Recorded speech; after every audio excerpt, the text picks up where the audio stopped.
आद्या को ठीक करने के लिए अनुपमा ने बोला, ये बड़ा झूठ, मां हो तो अनुपमा जैसी। नमस्कार दोस्तों, स्वागत है आपका आपके अपने चैनल हंग्री स्पिरिट्स में। हंग्री स्पिरिट्स देख रहे सारे दर्शकों का मैं अंजू शर्मा दिल से स्वागत करती हूँ। अनुपमा जिस तरह से अपने ट्रैक को लेके आगे बढ़ रही है, सच में देखकर फक्र होता है कि अगर मां हो तो ऐसी होनी चाहिए, जिसके बच्चे चाहे कितनी भी राह भटके हमेशा अपने बच्चों को राह दिखाने के लिए तत्पर रहे। आज अनुपमा ने ऐसा ही कुछ एग्जाम्पल सेट किया है दोस्तों, आद्या के साथ ये झूठ बोलकर। चलिए इस पे चर्चा करते हैं। पहले वही निवेदन, जिन्होंने अभी तक चैनल को सब्सक्राइब नहीं किया है कर लीजिए, साथ में दोस्तों बेल आइकन दबाइएगा ताकि आपको हमारे वीडियोस के नोटिफिकेशन मिलते रहे। जो आगे हम देखने वाले हैं, क्योंकि अनुपमा अब आने वाली है अनुज के घर, अनुज की रिक्वेस्ट पे, तो दिमाग में चल रहा है, जैसे मैंने सुबह की वीडियो भी डाली कि आद्या अपमान करेगी, अपमान की सैलरी मिलेगी अनुपमा को, वगैरह वगैरह। मगर आद्या ने अनुपमा को अंदर आने कैसे दिया? आद्या तो अनुपमा को पहले भी कभी अपने दरवाजे के अंदर आने नहीं देती थी। आद्या अनुपमा को दूर से नमस्कार करती थी कि मेरी शुरू से दूर रहो, मेरे पॉप से दूर रहो, तुम हमारी जिंदगी में जहर घोल रही हो, वगैरह वगैरह, जो भी वो डायलॉग बोलती है। तो आद्या ने अनुपमा को अपने घर में रहने की परमिशन कैसे दे दी? यहीं पे उस मां की भूमिका शुरू होती है दोस्तों, जो मां अपने बच्चों के लिए चिंतित रहती है, खास करके ऐसे बच्चों के लिए जो आद्या जैसे हो, जो तोशु जैसे हो, जो पाखी जैसे हो। तो अनुपमा जब आती है, जब हम आने वाले एपिसोड में देखेंगे, तो आद्या उसको सीधा गेट आउट कर देती है। अब आद्या को जैसे शुरू से प्यार है, शू शू करती रहती है, और आपको याद होगा एक टाइम था जब पाखी भी काव्या काव्या करती रहती थी। पाखी भी अनुपमा को पूरी तरह से इग्नोर करती थी और काव्या के गुण गाती थी, काव्या से सब सीखती थी, काव्या के साथ ही रहना पसंद करती थी। वैसा ही कुछ आद्या का दिखाई दे रहा है, मगर एक डिफरेंट एंगल से। तो आद्या यहां पे अनुपमा को गेट आउट कहेगी, जो सोशल मीडिया पे अब शेयर भी हो रहा है कि निकल जाइए, यहां पे आने की, जाइए क्या, जाओ, जाइए तो मैंने बोल दिया। तो तब अनुपमा क्या टेक्निक यूज करेगी वहां पे रहने के लिए? सबसे पहली बात, क्योंकि अनुपमा बड़ी समझदार है, उसको पता है कि आद्या शुरू से बहुत प्यार करती है, इस समय उसको शुरू का भूत सवार है। तो शुरू की देखभाल करना अगर मैं कहूंगी तो आद्या कहीं ना कहीं कन्विंस होगी। तो अनुपमा पहले तो ये बात कहती है, क्योंकि आई तो वो आद्या को ठीक करने है। श्रुति को तो डॉक्टर्स ठीक कर ही लेंगे, नर्स ठीक कर ही लेंगे, क्योंकि श्रुति को कोई ऐसा ट्रॉमा नहीं है, उसकी सर्जरी है, वो हील होने में टाइम लगेगा। और अगर आद्या वहां पे इस हालात में रहेगी, बार बार शुरू को देखेगी, तो आद्या की हालत और खराब होगी, उसके पैनिक अटैक्स बढ़ेंगे।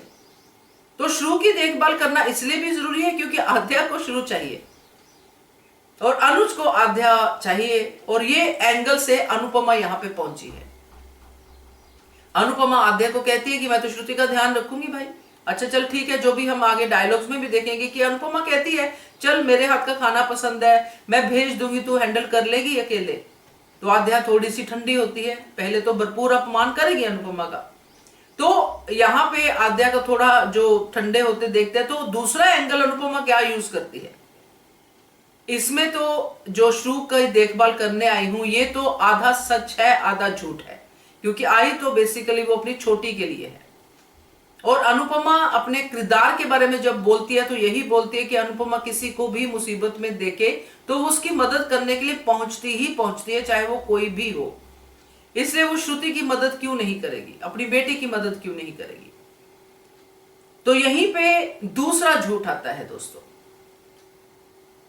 एक तो आधा सच आधा झूठ हुआ कि श्रुति की देखभाल तो वो करेगी ही, करने ही आई है, मगर मेन चीज ये है कि उसको ये भी कहीं ना कहीं एहसास होगा कि आद्या को ये बात अच्छी नहीं लगेगी। वो तो अपने पॉप को अनुपमा से दूर लेके जाना चाहती है, तो आद्या को ये बात अच्छी नहीं लगेगी कि उसके पॉप ने अनुपमा को बुलाया है।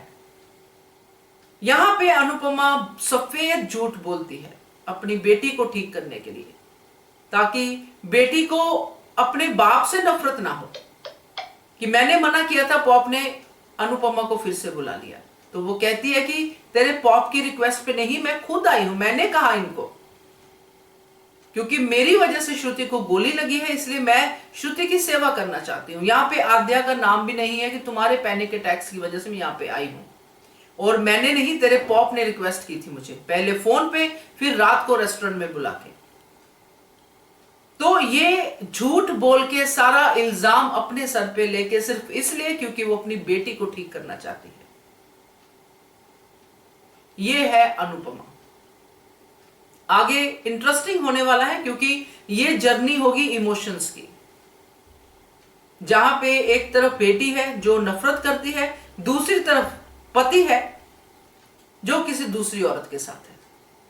तो डेफिनेटली इमोशनल जर्नी होने वाली है, मगर इंटरेस्टिंग भी होगी, क्योंकि हर दिन इमोशंस आएंगे, मगर एक विक्ट्री भी आएगी, क्योंकि जब आध्या धीरे धीरे समझना शुरू कर देगी, और हो सकता है एक दिन आध्या ये कहे कि नहीं, ये नहीं जाएंगी, क्योंकि श्रुति कह सकते कि अनुपमा बाप का काम हो गया, क्योंकि अनुपमा ने यही तो कहा आद्या से कि मैं श्रुति की देखभाल करूंगी, वो ठीक हो जाएंगी तो मैं चली जाऊंगी। तो ये बात आद्या श्रुति को भी बताएगी कि इसलिए अनुपमा है, क्योंकि जब तक आप बीमार हो ये आपकी देखभाल करेंगी, क्योंकि इनको गिल्ट है, आपको गोली इनकी वजह से लगी है, तो आप ठीक हो जाओगी तो ये चली जाएंगी। तो जब श्रुति ठीक हो जाएगी तब श्रुति ये बात कहेगी अनुपमा को जाने की कि अब तो हो गया अनुपमा, तब शायद आद्या रोके। दिल करता है कि ऐसा ही हो, मगर फिलहाल ये जो मन किया मैंने ये वीडियो, तो फिलहाल के लिए यही कि अनुपमा ने ये बड़ा झूठ बोला है आद्या के घर पे रहने के लिए, अनुज के घर पे नहीं, आद्या के घर पे। क्या कहते हो आप? कमेंट कीजिएगा। देखते रहिए channel Hungry Spirits. Thank you so much. Subscribe to our channel by clicking the subscribe button. Click the bell button and enjoy the latest uploads from our channel.